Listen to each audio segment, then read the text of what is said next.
Welcome, dear movie buffs. Being a cinephile, it's my pleasure to share with you my personal reflections and random observations on the recent trends Oppenheimer the man and Oppenheimer the movie. Film review platforms are already flooded with opinions and discussions on Oppenheimer. The film was released on July 21st in India, so let me add my drop onto it. It is the first biopic which is structured like a courtroom drama by the brand of Hollywood, Christopher Nolan, who has written the script in the first person, displaying how the personal interacts with the historic and geopolitical, fighting for an audience to sympathize with the father of the atomic bomb. Like Nolan's previous works, the film follows a non-linear narration which is divided into fission and fusion. Unlike Nolan's previous works, the final message of the film lacks any catharsis, for it deals with real permanent effects of the Manhattan Project. The film throws light on the good, the bad, and the ugly part of one of the most controversial figures of history. Oppenheimer was born into a Jewish family as Julius Robert Oppenheimer in New York in 1904. Let me add my personal opinion at this point. As I watched the film, the reference that struck to me was a poem by T.S. Eliot, that is the love song of J. Alfred Prufrock. And that's why I titled this talk as The Atom Bomb of J. Robert Oppenheimer. His parents were among the first generation immigrants from Germany to the USA. He graduated from Harvard and went to England for research. There he conducted research at Cambridge's Cavendish Laboratory under Nobel laureate J.J. Thomson. Oppenheimer faced some mental health issues during this period. His mind was disturbed, at the same time excited about the mysteries of the universe. Nolan brilliantly captures the surrealist mood of the scientist's brain, busy calculating different probabilities and possibilities of the universe. He got his PhD in quantum physics from the German University of Göttingen. The story predominantly focuses on Oppenheimer's early studies, relationship with other physicists like Albert Einstein, Niels Bohr, and Werner Heisenberg, his direction of the Manhattan Project during the Second World War, and his eventual fall from grace due to his 1954 security hearing that investigated his supposed communist sympathies. The film stars Cillian Murphy as the title character, Emily Blunt as his wife Catherine Kitty, Matt Damon as General Leslie Grouse, head of the Manhattan Project, Robert Downey Jr. as Louis Strauss, a senior member of the US Atomic Energy Commission, and Florence Pugh as psychiatrist and Oppenheimer's mistress, Jean Tatlock. The ensemble supporting cast includes Josh Hartnett, Cassie Affleck, Rami Malek, and Kenneth Branagh. The eponymous film opens with a caption: Prometheus stole fire from the gods and gave it to man. For this, he was chained to a rock and tortured for eternity. In Greek mythology, Prometheus stole fire for god Zeus for humankind. He was caught and brutally tortured for robbery. This quote can be considered as an epigraph to the film, which is inspired by the book American Prometheus, The Triumph and Tragedy of J. Robert Oppenheimer, written by Kai Bird and Martin J. Sherwin in 2005. The story of J. Robert Oppenheimer is one of contradiction and controversy. Oppenheimer gave humanity the ability to destroy itself and placed that power in the hands of egomaniacal world leaders.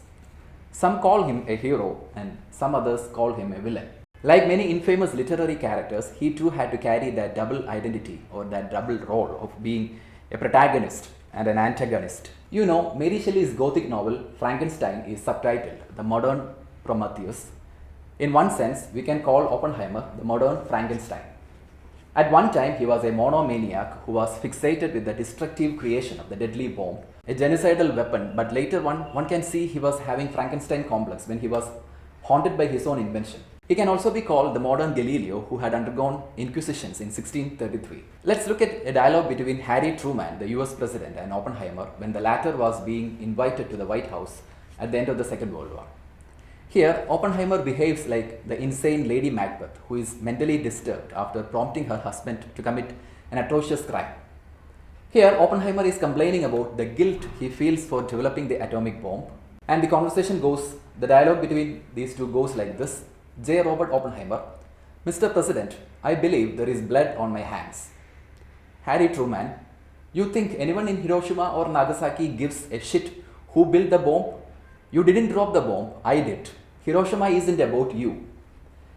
Harry Truman, after Oppenheimer leaves, don't let that crybaby back in here.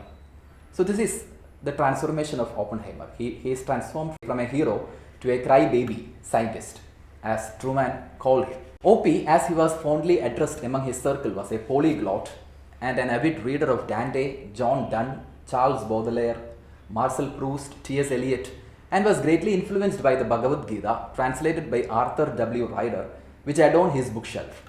His classes were loaded with spirited lectures and open discussions. He became very popular among young science aspirants and would always be surrounded by curious students. He is at once the creator and the destroyer. His mind chanted to him these lines, Divi Surya Sahasrasya, that means if 1,000 suns were to blaze forth together in the sky, after witnessing the explosion at Alamogordo on 16 July 1945, which is known as the Trinity Test. You know, the mushroom cloud reached 38,000 feet, roughly 30 Empire State Buildings tall, and the flash of the light was seen 150 miles away, and the heat was so intense the desert sand turned into glass. When the bomb goes off, there is complete silence, witnessing the wrath of God. It is silence that communicates the sound here, which is purely an example of Nolan brilliance.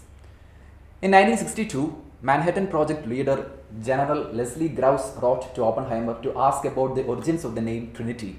According to a copy of the letter that is a part of the collections of the lab's National Security Research Center, Oppenheimer said, "Why I chose the name is not clear, but I know what thoughts were in my mind. There is a poem of John Donne written just before his death, which I know and love." Oppenheimer then quoted the sonnet Hymn to God, my God, in my sickness, about a man unafraid to die because he believed in resurrection. Oppenheimer continued, that still does not make a trinity, but in another, better known devotional poem, Donne opens, batter my heart, 3% God. Beyond this, I have no clues whatever. As Oppenheimer recalled in a 1965 NBC News documentary called The Decision to Drop the Bomb, he thought of the Hindu scripture while watching the first ever atomic bomb explode during the Trinity test. Now I am become death, the destroyer of the worlds. In the movie, we first hear Oppenheimer, enacted by Cillian Murphy, say the words in a bedroom scene with John Hatlock, the communist he dated and later had an affair with. Later, when we see the bomb go off at the Trinity test, we hear an echo of those words. The full quote, according to Oppenheimer's telling in the documentary, goes as follows. We knew the world would not be the same. A few people laughed, a few people cried, most people were silent.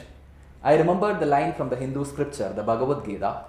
Vishnu is trying to persuade the prince that he should do his duty, and to impress him, he takes on his multi-armed form and says, now I am become death, the destroyer of worlds. I suppose we all thought that one way or another. And in one occasion of the movie, Neil Bohr says to Oppenheimer that you are the man who gave the power to destroy themselves and the world is not prepared.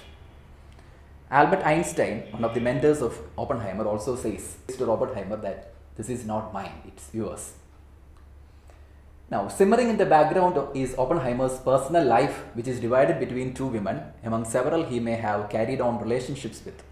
Oppenheimer's first love was communist author and psychiatrist Jean Tatlock, enacted by Florence Pugh.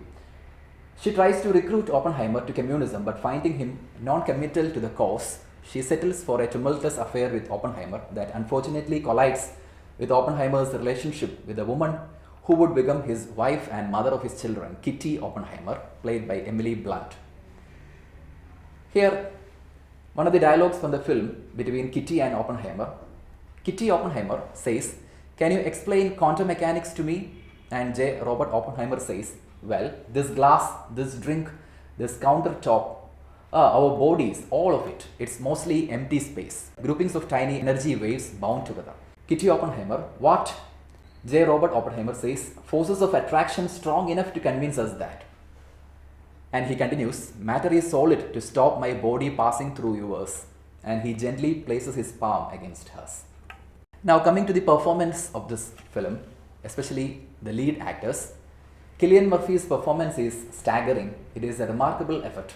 he dons the lead role in a Nolan film for the first time, even though he was part of the cast before. It's truly the best performance by any actor thus far in 2023. He is at the heart of an epic tale, the aching, bleeding, battered soul of the movie. He not only looks like Oppenheimer with those trademark blue eyes, but also go beyond that. He effortlessly holds the center of the film, embodying all of the conflicting dilemmas, intellectual experiments, and the passions that come with such intense emotions. The other towering performance in Oppenheimer comes from Robert Downey Jr., the Marvel superstar, delivers the finest performance of his career as Atomic Energy Commission Chair Louis Strauss, who makes it his mission to dismantle Oppenheimer's credibility and service to the United States government. He admires Oppenheimer's mind and looks to harness it for the betterment of his own career, but when the two come to seemingly minor conflict, Strauss' ego steps ahead of his judgment. Now, coming to the concluding part of this talk. Over the years, Oppenheimer's life has fascinated many, not least because of how easily it lends itself to so many popular archetypes: tortured genius, tragic hero, and philosopher scientist. Epic story of a complicated patriot. That is how Time magazine described the film. Oppenheimer is an incredible film. It's deeply engaging, enthralling in its drama, and compelling in its wide range of meaning. It's a film with all its special effectlessness. So why I quoted that effectlessness? Because Christopher Nolan does not carry a smartphone with him, and he's tech averse. He considers gadgets as a source of distraction and is called by his own kids as a Luddite. In case you do not know, the nuclear experimentation and climax scenes of Oppenheimer were filmed with minimal VFX and CGI. The backtrack and BGM are typically Nolanesque. Hoyate van Hoytema's cinematography once again stuns our senses. This 3-hour-long film shot in IMAX camera will make you engaged if you don't carry the expectation tag with you. I know most of the things I said here are already been stated. Words do have limit. So better late than never. The movie is still in the theaters. Watch it, and I assure you it will be an experience of your life. And in this month of August, let us remember the Hibakusha and pray for a warless universe. So that's all about Christopher Nolan and Oppenheimer. Thank you for watching this video.